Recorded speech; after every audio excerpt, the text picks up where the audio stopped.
নৌকা নেই তো ভোট নেই, আগামী ১২ই ফেব্রুয়ারি অনুষ্ঠেয় সাধারণ নির্বাচন বর্জনের ডাক দিয়েছে বাংলাদেশ আওয়ামী লীগ।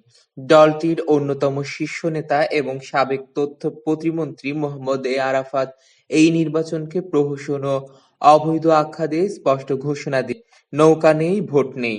গত শুক্রবার ভারতের নয়াদিল্লিতে foreign correspondence club of south Asia আয়োজিত এক সংবাদ সম্মেলনে ভিডিও লিংকের মাধ্যমে যুক্ত হয়ে আরাফাত এ আহ্বান জানান। তিনি নোবেলজয়ী ডক্টর মোহাম্মদ ইউনূসের নেতৃত্বাধীন বর্তমান অন্তর্বর্তী সরকারকে অবৈধ ও পুতুল সরকার হিসেবে অভিহিত করেন। সংবাদ সম্মেলনে মোহাম্মদ আরাফাত অভিযোগ করেন, নির্বাচন প্রক্রিয়াটি পুরোটাই শর্তাপন্ন, কারণ দেশের বৃহত্তম রাজনৈতিক জোট আওয়ামী লীগকে নিষিদ্ধ ঘোষণা করে নির্বাচন থেকে দূরে রাখা হয়েছে।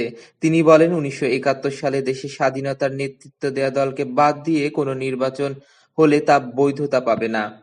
সাবেক এই প্রতিমন্ত্রী দাবি করেন, প্রধান বিরোধী শক্তিকে আইনি ও শারীরিকভাবে দমন করে কোনো গণতান্ত্রিক চর্চা এদেশে হতে পারে না।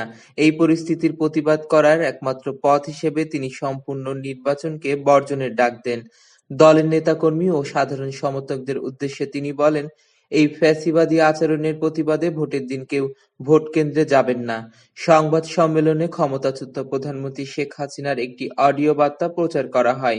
নিজের বর্তমান অবস্থানকে নির্বাসিত গণতন্ত্র হিসেবে উল্লেখ করে শেখ হাসিনা অন্তর্বর্তীকালীন সরকারের তীব্র সমালোচনা করেন।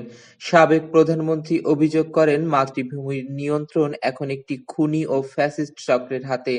দেশে অরাজকতা চলছে এবং ধর্মীয় সংখ্যালঘুদের ওপর পরিকল্পিতভাবে নির্যাতন চালানো হচ্ছে।